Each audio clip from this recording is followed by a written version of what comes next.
Hello again, it's Tuesday, so welcome to Military English Made Easy, this time without any kind of visuals on myself, but we will focus from now on a book that's called Military Basic English. This book is really an ebook that's available in the PDF file from the webpage of our Military Academy of Land Forces that's based here in Wrocław. You can download it from the page www.awl.edu.pl, and in the strategic partnership that's there you can search for the basic military English ebook. And it's been made by I think Romanian officers or Romanian soldiers during the Erasmus Plus program. Basically it covers the very ideas of some military terms that you may come across with, and whatever is going on in the army. So for a couple of episodes at least we'll get through this book. It's not long, it's about 60 pages, and so you can listen to it instead of just reading it. In terms of army branches, in most countries the armed forces are divided into 3 or 4 categories: the army, the navy and the air force. Some nations also recognize the marines, special forces, like for example here in Poland, and of course what we have here is the so-called National Guard, the WOT, or the territorials as they are known in the UK and also in Poland.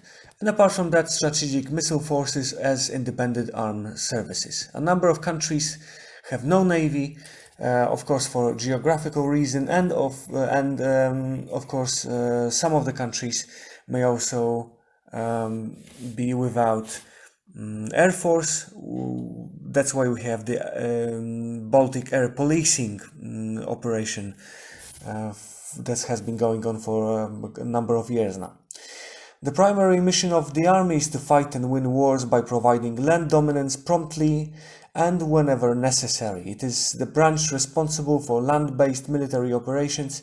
It is the largest branch of the military. The mission of the Navy is to train and equip combat-ready naval forces capable of winning wars, deterring aggression and maintaining freedom of the seas. From Navy ships to aircraft, specialty vessels and weapons, Navy sailors work with some of the most powerful machines ever put to sea. They specialize in crisis response, special operations, evacuations and humanitarian operations. All of these operations are carried out in order to protect and defend the nation and make the world a safer place. The mission of the Air Force is to fly and win wars in air, space and cyberspace. It is responsible for conducting military operations in the air and space. It acts in defense of the nation by deploying aircraft to fight enemy aircraft, bombing targets, providing reconnaissance and transporting other armed services. It is worthwhile to make mention of the term joint. In Western militaries, a joint force is defined as a unit of or formation comprising representation of combat power from 2 or more branches of the military. The branches of the army are classified as basic and special branches, further divided into arms and services based on the normal functions and roles performed by the soldiers assigned to them. The arms are these branches whose officers are primarily concerned with combat and combat support.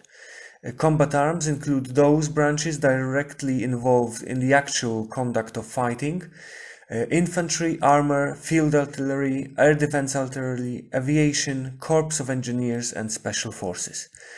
Of course, in Poland, special forces are a separate branch of the army, but we'll speak about them as well. Combat support arms include those branches that provide fire support and operational assistance to the combat forces to secure victory on the battlefield. So, Signal Corps, Chemical Corps, Military Intelligence and Military Police Corps. The services are those branches whose officers are mainly concerned with sustaining the operating forces in the theater of operations at all levels of war. These include the Adjutant General Corps, Finance Corps, Quartermaster Corps, Army Medical Corps, Chaplains Branch, Judge Advocates General Corps, Ordnance Corps, Signal Corps, Chemical Corps, Military Police Corps, Transportation Corps, and the Veterinary Corps. Combat arms are those units and soldiers who close with the enemy and destroy enemy forces or provide firepower and destructive capabilities on the battlefield. So we have infantry. Infantry closes with the enemy by means of fire and maneuver in order to destroy or capture him or repel his assault by fire, close combat and counter-attack. Despite any technological advantages that the armed forces might have over an enemy, only close combat between ground forces lead to victory in battle. Infantry forces play a key role in close combat situations. The infantry forms the nucleus of the army's fighting strength. The armor. The armor closes with and destroys the enemy through firepower, shock action, and mobility. The heritage and spirit of the horse cavalry lives today in armor, and although the horse has been replaced by 60 tons of steel driven by a 1,500,000 horsepower engine, the dash and daring of the horse cavalry still reside in armor. The tank was invented out of military necessity. In the Great War, the Allies developed the tank to support infantry, better down strong points of resistance, and serve as a defense against the deadly machine gun. It brought mobility to the battlefield and changed the course of land warfare. The field artillery is the army's fire support branch, the king of battle. It destroys, neutralizes, or suppresses the enemy by cannon, rocket, or missile fire, and integrates all supporting fire field artillery, tactical air, naval guns, army aviation, and mortars into combined arms operation. Field artillery puts steel on target in the right places at the right time and in the right proportions to assure the success of the maneuver commander's plan, a task that requires through understanding of maneuver and fire support doctrine, tactics, and techniques. Air defense artillery protects the force and selected geopolitical assets from aerial attack, missile attack, or surveillance. The artillerymen are the only servicemen with experience in firing at moving targets and protecting the ground forces from the threat of aerial bombardment. The mission of Army aviation is to find, fix, and destroy the enemy through fire and maneuver, to provide combat service, and combat service support in coordinated operations as an integral member of the combined arms team. On the modern battlefield, Army aviation, unlike the other members of the combined arms team, has the organic flexibility, versatility, and assets to fulfill a variety of maneuver roles and functions. Combat engineers of the Corps of Engineers are the first in and last to leave a battle.